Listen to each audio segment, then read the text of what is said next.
গণতান্ত্ৰিক ৰাষ্ট্ৰখনৰ এশকা মুৰব্বী এজনে যেতিয়া এটা জাতিক টাৰ্গেট কৰি পেলাই এনেধৰণৰ ভিডিঅ' আপলোড কৰি পেলাই যদি এটা ৰাষ্ট্ৰীয় দলৰ এটা অফিচিয়েল পেজত যদি ছ'চিয়েল মিডিয়াৰ পেজত যদি এনেধৰণৰ ভিডিঅ' আপলোড কৰি পেলাই তেওঁলোকে কিমান তললৈ নামি গৈছে আৰু কিমান ঘৃণা ৰাজনীতি কৰিছে। তেওঁ আমাৰতো সন্দেহ হয় তেওঁৰ বিকাৰগ্ৰস্ত হৈছে, তেওঁৰ মানসিকভাৱে বিকাৰগ্ৰস্ত হৈছে, তেওঁ বলীয়া হৈছে, ক্ষমতাৰ বলীয়া হৈছে, যাৰ কাৰণে তেওঁ 2026 নিৰ্বাচনী বৈতৰণি পাৰ কৰিবৰ কাৰণে এনেধৰণৰ ঘৃণাৰ ৰাজনীতি কৰিবলৈ অসমক হিন্দু মুছলমান কৰি সমাজ ব্যৱস্থাখন ভাঙি টুকুৰা টুকুৰা কৰাৰ কাৰণে তেওঁলোক চেষ্টা চলাই আছে।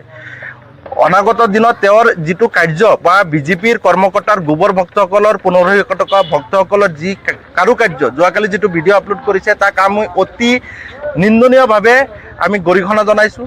এইটো গৰিহণাৰ যোগ্য।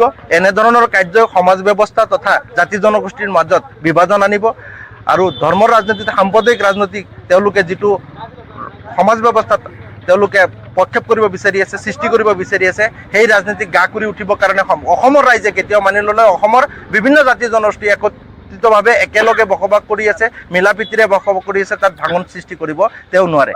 যাতে অনাগত দিনত এনেধৰণৰ কাৰুকাৰ্য নকৰে বা বিজেপিৰ এই 1500 গোবৰ ভক্তসকলৰ লগতে বিজেপিৰ বৰমৰীসকলকো আমি তেওঁ এটা ৰাষ্ট্ৰীয় দলৰ মুৰব্বী সাংবিধানিক পদত অধিষ্ঠিত হৈ আছে, যাতে এনেধৰণৰ কাৰ্যকৰণ নকৰে। ভৱিষ্যতৰ কাৰণে আমি সদৌ সংখ্যালঘু ছাত্ৰী সৃষ্টি হোৱা নাই।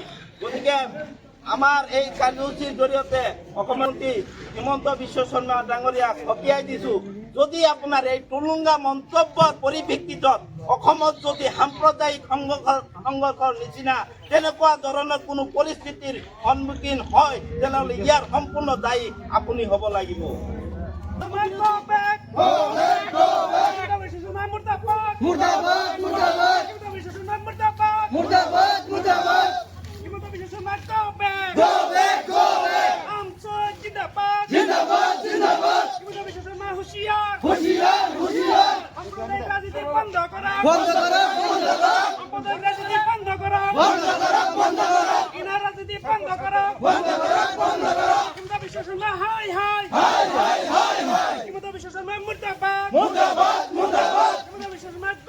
Go